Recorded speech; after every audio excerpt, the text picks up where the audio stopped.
धन्यवाद आदरणीय संचालक महोदय, श्रद्धेय इंजीनियर संतलाल साहब।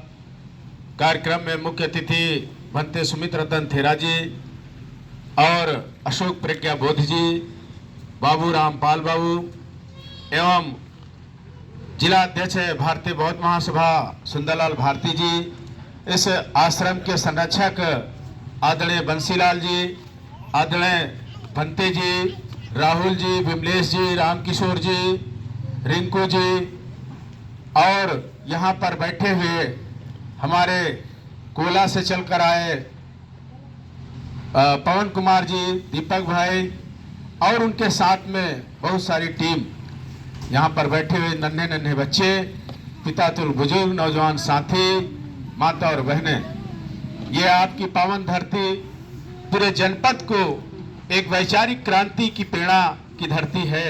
यहाँ 30-35 सालों से संत रविदास जयंती के कार्यक्रम निरंतर होते चले आ रहे हैं। यहाँ से भी लोग आते हैं, जयंतियों में कार्यक्रम देखते हैं और उसके बाद उनके मन में आता है कि हम भी अपने गांव में क्यों ना एक आश्रम जो है बनाएं या रविदास जयंती, अंबेडकर जयंती, बुद्ध जयंती करें। इसलिए इस बच्चू दास की पावन धरती को और यहाँ के लोगों को नमन बंदन करते हुए सबका हार्दिक स्वागत वंदन करते हैं। आज राष्ट्रीय बौद्ध महासभा द्वारा संचालित भारतीय संविधान जन चेतना यात्रा जो पूरे देश में विभिन्न जनपदों में होते हुए आपके जनपद में, आपके गांव में पधारी है, तो इसका कुछ उद्देश्य है। उद्देश्य यह है कि हमारा जो भारतीय संविधान जो बाबा साहब डॉक्टर वी.आर. अम्बेडकर 2 वर्ष 11 माह 18 दिन में बनाकर चले गए, जिन्होंने इस संविधान को बनाने लायक बनने से पहले जो उन्होंने अध्ययन के दौरान उनके 4 बच्चे खत्म हो गए। चाहे वो बड़ा लड़के के बाद दूसरा लड़का रमेश खत्म हुआ हो, जिसको बाबा साहब पढ़ाई के दौरान देख भी नहीं पाए, दूसरा लड़का गंगाधर खत्म हुआ हो, जिस समय बाबा साहब जो है पढ़ाई करके वापस आए थे, और इसी तरह भीड़ उनके दरवाजे पे लगी थी। भीड़ को चीरते हुए जब आगे पहुंचे तो देखा वहां पर जो बैठी औरतों ने जो ही गंगाधर के चेहरे से जो कपड़ा हटाया, बाबा साहब ने अपने पुत्र को मृत देखकर जो है व्याकुल हो गए और वहीं बैठकर रोने लगे। और थोड़ी देर के बाद लोगों ने कहा कि जो है कफन के पैसे दीजिए, कफन लाया जाए। बाबा साहब पढ़ने गए थे और पढ़ाई करके वापस आए थे, इसलिए बाबा साहब के पास जो 1-2 रुपया बचा था बच्चों के लिए खाने के लिए सामग्री लेके आए थे और वो पैसे नहीं बचे थे, तो बाबा साहब अपनी कोट पैंट की जेबों में हाथ डालते और जेब में पैसा नहीं मिलता, और वो अंदर जाकर अपनी पत्नी रमाबाई अम्बेडकर के कंधे पर सर रखकर रोने लगे कि मैं कितना भागा जो है बाप हूं जो अपने बेटे को जो है अंतिम संस्कार करने के लिए कफन नहीं दे पा रहा हूं।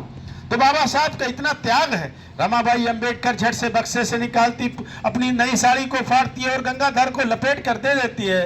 बाबा साहब डॉक्टर अम्बेडकर उस जो है छोटे से बच्चे को पुरानी साड़ी में लपेटे हुए ले जाते हैं और शमशान घाट पे अंतिम संस्कार कर देते हैं। बाबा साहब पलट कर आते हैं तो पूछते हैं कि गंगाधर खत्म हो गया, रमेश खत्म हो गया, इंदू मेरी बेटी कहाँ है? तो रमाबाई अम्बेडकर उनके पैर पकड़ के रोने लगती है, कहती जिस समय आप पढ़ाई कर रहे थे, पढ़ाई के दौरान जो आपने चिट्ठी लिखी थी उसमें लिखा था कि जो पैसे मिले उसे किताबें खरीद लिया, मैं भूखे रहकर जो है पढ़ाई कर रहा हूँ, तो मैंने जो आवारा पशुओं के गोबर के उपले पाट करके जो कंडे बेच करके पैसे दवाई के लिए रखे थे, आपकी चिट्ठी आते ही मैंने आपको भेज दिया पैसे, और मेरी बेटी वो दवाई के अभाव में तड़प तड़प करके मर गई। बाबा साहब जो है रोते हुए कहते हैं मैं धन्य हो गया आप जैसी पत्नी पाकर, जिसने 3 बच्चों को त्याग कर दिया, उसके बाद भी हमसे कोई शिकायत नहीं की। बाबा साहब डॉक्टर वी.आर. अम्बेडकर हमको महार तालाब का जो पानी पिलाने के लिए महार तालाब आंदोलन करते हैं, कालाराम नासिक मंदिर आंदोलन करते हैं कि सामाजिक बराबरी आ जाए,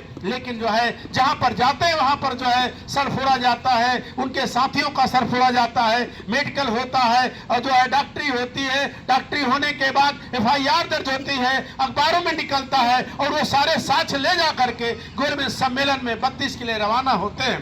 उसी दौरान उनका लड़का राय रतन अम्बेडकर जो सबसे छोटा लड़का होता है, वो भी बीमारी के कारण अंतिम सांसें ले रहा होता है। उनकी पत्नी रोकती है कि आपका सबसे छोटा लड़का जो है अंतिम सांसों की ओर है, अंतिम समय है, लेकिन आप कहां जा रहे हैं? बाबा साहब समझाते हैं कि यदि मैं नहीं गया तो मेरे करोड़ों लोगों के अधिकार हक हकूक जो है मिल नहीं पाएंगे। बाबा साहब वो जो है बीमार अवस्था में राज रतन को छोड़ करके बंदरगाह की ओर रवाना होते हैं। उनके बड़े भाई आनंद राव पहुंचते हैं, कहते हैं रुको, तुम्हारा लड़का, छोटा लड़का जो सांसें ले रहा था, सांसें आखिरी खींच रहा था, वो खत्म हो गया है, उसका अंतिम संस्कार कर दो। बाबा साहब बंदरगाह पर खड़े होते हैं, आंखों से आंसू आती, धार बहने लगती है, लेकिन थोड़ी देर के बाद सोचते हैं और कहते हैं कि यदि मैं लौट कर चला गया क्या राज रतन जीवित हो जाएगा?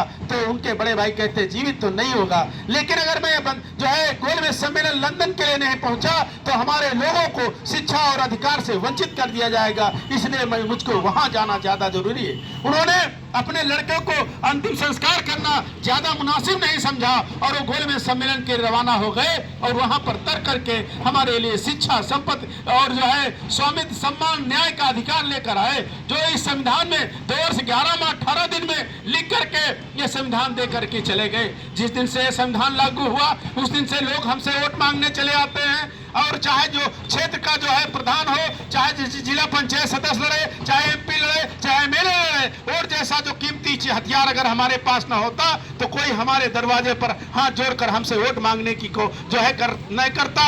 हमारे लोग आज इतना आगे हो, 70 साल संविधान लागू होने के बावजूद बहुत सारे लोग इस संविधान की बदौलत शिक्षा जो है पाए, शिक्षा की ओर बढ़े, नौकरी पाए, नौकरी के पाने के बाद उन्होंने जो है शहरों में मकान बनाया, बड़ी बड़ी गाड़ियां खरीदा, तो किसकी बदौलत? बाबा साहब डॉक्टर BR अम्बेडकर की बदौलत। जिन लोग नौकरी में हैं वो 3 पीढ़ी पहले चले जाएं, उनके पुरखे, उनके बाबा दादा को पढ़ने का अधिकार नहीं था। जब से बाबा साहब डॉक्टर BR अम्बेडकर का संविधान लागू हुआ तभी से हम लोगों को पढ़ने का और आगे बढ़ने का अधिकार प्राप्त हुआ। वर्तमान परिवेश में हमारा ये संविधान खतरे में है। खतरे में क्या है, किस तरह से खतरे में कर दिया गया? शिक्षा को महंगी कर दिया गया। शिक्षा में आज अगर एक लड़का डॉक्टर बनना चाहता है तो 1.5 से 2 करोड़ रुपया खर्चा आता है, तो हम अपने लड़के को डॉक्टर नहीं बना सकते। अगर इंजीनियर बनना चाहता है तो हर साल 2 लाख रुपया जो है मासिक सालाना खर्चा आता है, तो हम अपने लड़के को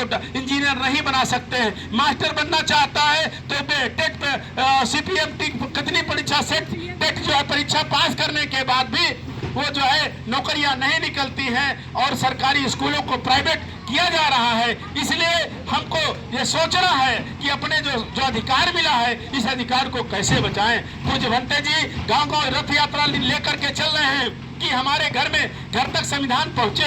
अगर संविधान की किताब होगी तो हमारे साथ कोई अन्याय होगा तो हम संविधान की किताब जो है खोल करके पढ़ करके उस अन्याय का जो है समाधान करेंगे। जब संविधान जैसा पवित्र ग्रंथ ही हमारे पास नहीं होगा तो हम किस बलबूते जो है अपने अधिकारों को लड़ेंगे, किस बलबूते अधिकार को प्राप्त करेंगे। बहुत सारे OBC समाज के लोग कुर्मी, काची, एरगढ़िया, तेली, तंबोली, नाई, भुजी, कहार, लोहार, सुनार, साग, सैनी, मौर्य, कुशवाहा, ये समुदाय के लोग ये सोचते हैं कि हमको जो भी कुछ मिला है भाग्य भगवान से मिला है। कुछ नहीं।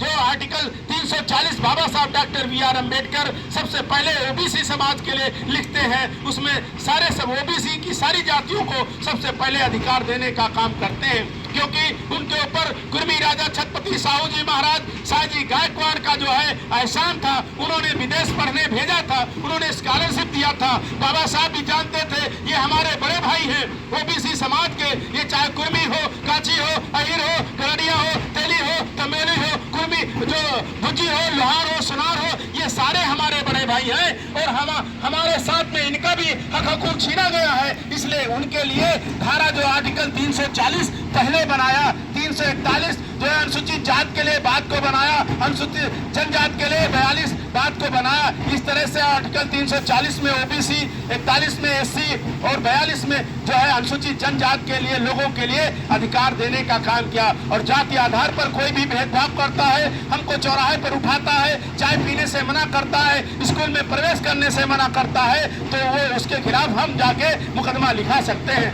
हमारी बहन बेटी के साथ कोई छेड़छाड़ करता है या करने की कोशिश करता है तो हम उसके खिलाफ मुकदमा लिखा सकते हैं। ये सारे अधिकार बाबा साहब डॉक्टर BR अम्बेडकर ने अपने संविधान के तहत हमको अधिकार दिया। आज हमारा संविधान जैसा पवित्र पुस्तक को जो है खतरे में है, इसलिए हम लोगों की जो है सबसे बड़ी जिम्मेदारी बचती है कि हम इस संविधान को खरीदें, अपने घरों तक ले जाएं, घरों में बच्चों को पढ़ाएं, क्योंकि ये दस्तावेज रहेगा। ये दस्तावेज पढ़े और समझाएं दूसरे लोगों को जो बाबा साहब से ईर्ष्या करते हैं। जो लोग बाबा साहब को नहीं जानते हैं, नहीं मानते हैं, उनके त्याग को नहीं जानते हैं, उनका सामान 1:30 बजे रात को पारसी धर्मशाला से फेंक दिया गया। उन्होंने संकल्प किया था कि हम ऐसी व्यवस्था करेंगे कि हमारे लोगों को शहरों में बड़े बड़े मकान बनेंगे। आज जो लोग पहले नौकरी में चले गए तो उनके लड़के अमेरिका और जापान तक नौकरी कर रहे हैं। जो लोग बाबा साहब को पानी पीने से रोका गया, उन्होंने हर स्कूल में ऐसी व्यवस्था कर दी कि हर स्कूल में जो है टोटी और नल लगा है, सारे लोग स्वतंत्र होकर बच्चे पढ़ सकते हैं, पानी पी सकते हैं। हम लोगों को जो अंधविश्वास होगा अंडरवर्ल्ड से निकलना पड़ेगा, क्योंकि जो है अंधविश्वास से हमको कुछ नहीं मिलने वाला। जो अंधविश्वास में हम अपना पैसा खर्चा करते हैं, उस पैसे को बचाएं। जो दारू शराब बीड़ी सिगरेट पान पुकार में अपना पैसा खर्चा करते हैं, उस पैसे को बचाएं और अपने बच्चों को बेहतर सेहत के लिए दूध दही घी का इस्तेमाल करके उसको खिला पिला कर ताकतवर बनाएं और उसमें अच्छी शिक्षा डाल करके एक सशक्त नागरिक बनाएं, जो इस चीज से देश और समाज की सेवा कर सके। इन्हीं बातों के साथ मैं अपनी वाणी को यहीं पर विराम देता हूं और आप लोगों से निवेदन करता हूं, ये संविधान 3 तरह के संविधान रखे हैं। जो लोग सक्षम हैं वो 500 रुपए का भी संविधान ले सकते हैं। लिखा सब में एक ही चीज है, कुछ कागज का अंतर है और कुछ साइज का अंतर है। एक दूसरा संविधान जो बहुत गरीब आदमी है वो 100 रुपए का संविधान ले सकते हैं और मध्यम श्रेणी के लोग 300 रुपए का संविधान ले सकते हैं। संविधान रूपी हथियार जब हमारे घर में होगा तो घर में उसको जहाँ पूजा स्थल होगा वहाँ पर रखेंगे, रोज पढ़ेंगे, बच्चों को पढ़ाएंगे, चौपाल में चर्चा करेंगे, तब जाके हमारे दिमाग, हमारे बच्चों और पास पड़ोस के लोगों के दिमाग में ये स्पष्ट होगा कि बाबा साहब ने कितने अधिकार हमको देकर गए, ये अधिकारों को हमको कैसे बचाना है। इन्हीं बातों के साथ मैं अपनी वाणी को यहीं पर विराम देता हूँ। जय भीम, जय भारत, जय खुदा।